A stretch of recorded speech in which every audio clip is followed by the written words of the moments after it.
I'm going to casually mention to you something that's very scary indeed, and tell you what the alien agenda is. And it's going to sound very familiar.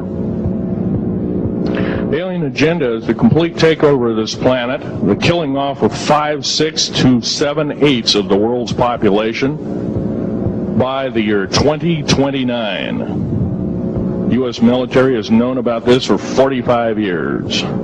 They've told no one. As far as I know, I'm the only person standing before a crowd talking about the alien agenda, secretively. The New World Order, the alien agenda, is one and the same. It's world takeover and the decimation of the population of this planet. Now, I'm going to tell you something a little bit different about the alien species. The bad news ones, there are 9 races of alien populations. To look at a human being as a bag of food. They're not cannibals. They don't eat the flesh and the bones and all that kind of stuff. They use the glandular secretions of animals and human beings as a mixture of the vitamins for their food. They get high off of our adrenal gland substances called adrenochrome.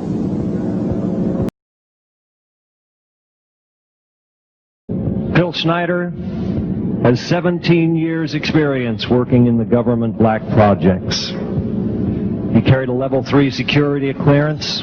He's a former government geologist and engineer in the black projects, underground bases at areas 51, S4, and Los Alamos. He's going to expand your mind here this morning. Please welcome Mr. Phil Schneider. I'm Phil Schneider. I spent 17 years in black budget programs, government geologist, as engineer, structural engineer with aerospace applications, self-taught metallurgist, became kind of famous in my own right. I basically would have a set of notes here, but they're unavailable. 1947 is what the public has been told. Something crashed in the backyard in New Mexico, a place called Roswell, New Mexico. Unfortunately, that's what the public's been told. The military's known about the alien question for the better part of 70 years, and they first saw their glimpse of what was going on as early as 1909 in the American Southwest. Now, Army cavalry evidently were chasing some bandits, and they entered this cave. They were holed up in a cave, and what they found in there was flying discs and little gray guys and all kinds of weird things, and they didn't know how to explain that, and they wrote them down as best they could, and it's been in secret archives ever since. Well, the alien thing is more than just what I'd call a non-visible threat. We on the surface, first of all information dealing with alien or alien reproduced technology or alien reproduced vehicles or any other kinds of things well hidden from the American public. Right now there are 131 active deep underground military bases in the United States. There's 1,477 of them worldwide. Each one has an average cost of $17 to $19 billion. Each one is built in the site. It used to be it'd take a year to 2 years to build each one, and now they're capable of building a couple of them a year with sophisticated methods. My colleague Al Bielek has actually been on some of the high-speed railways, the magneto-leviton trains that connect all the deep underground military bases within the United States. He's been on a Mach 2 train. The public basically has been totally lied to. We're considered stupid or even moronic in some cases. It's got to stop. If we're going to gain our country back, we must, and I repeat, must we must instill in our public officials, anybody that goes and does public service, they must tell us the truth. If they cannot do this, then they must be impeached, or they must be removed from office. If this cannot occur, if the truth cannot totally come out, there are reasons for secrecy, for instance, but if the truth cannot totally come out, what's the use in us having anything called freedom? There's nobody except myself, to my knowledge, talking like this.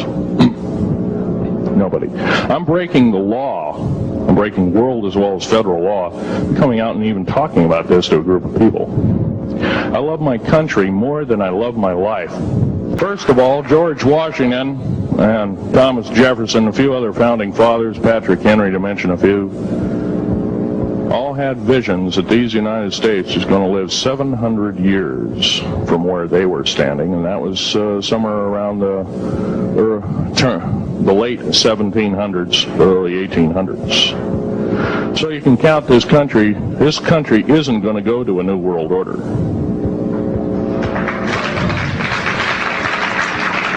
I believe firmly in constitutional law.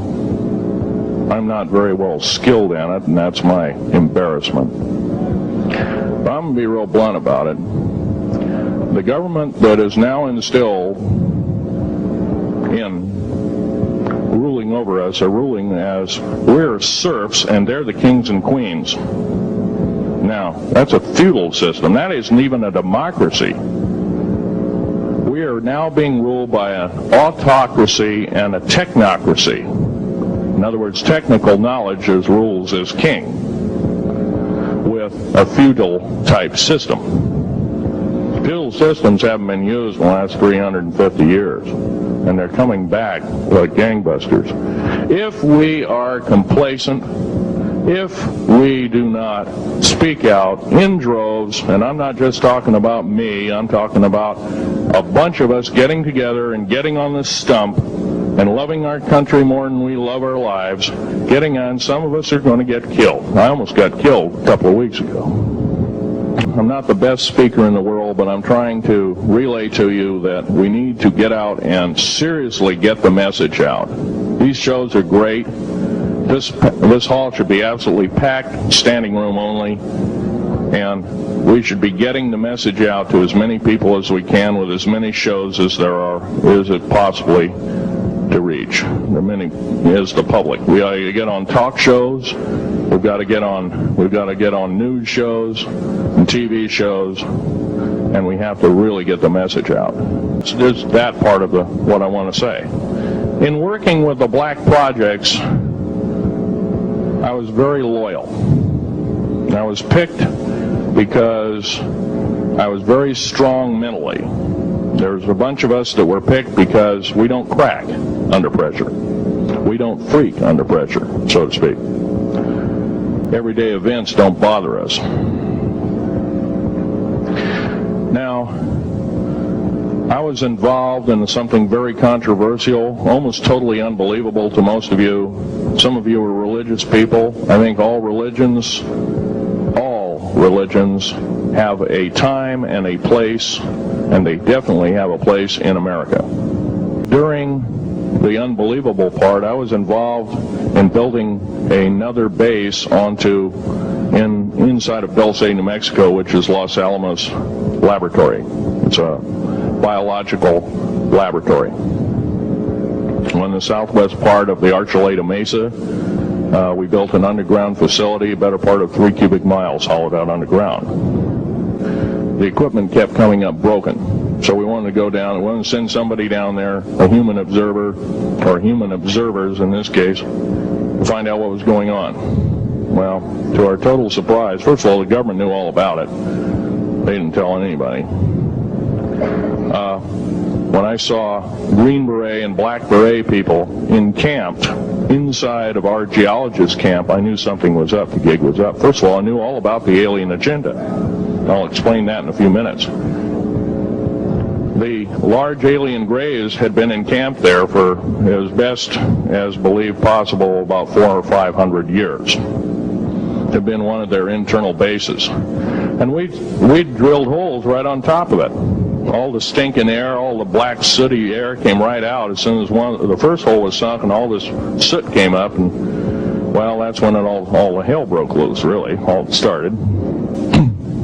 In this process, I was lowered down the basket of one of these holes, and about from me to this elderly woman here in the front was sitting a 7-foot-tall alien gray. The stench was worse than the worst garbage can you can imagine. The person was, or the entity was absolutely horrible. I didn't waste any time. I reached for my pistol. You got a regular suit of clothes. You got a regular clothes on, plus you're in a almost like a spacesuit environment, and you're reaching for a gun. It's not the easiest thing to do, and then to pop a clip in it and start shooting. And I killed 2 of them. Yes, they're mortal, and they do die. However, in the process, one of them did this. All I remember is that he just kind of waved his hand in front of his chest, and the next thing I know, this blue beam hit me and just literally opened me up like a fish, and burnt my fingers right off of me. And it was some form of electrical force, because the kind of like being hit by a lightning bolt burned all my toenails off of me. Completely crispy crittered my left foot, burnt the shoe right off of me. All I remember is the smoking remains, and I'm still conscious, but in and out of, I didn't remember much. And there was a Green Beret that was right behind me that risked his life. In fact, he died.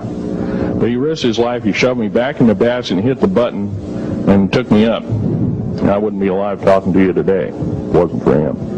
I'm forever indebted. He lost his life. Our United States government lied, did not tell us anything about the alien threat. There's a war underneath there, and I'm talking dead serious.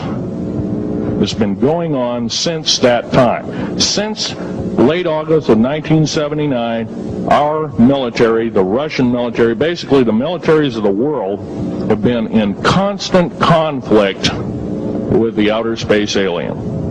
The small gray, the large gray, the reptilians, the whole thing. There are 11 distinct races of aliens. 2 are benevolent aliens, and they've been here helping us. In fact, I have a picture, let me reach for it here.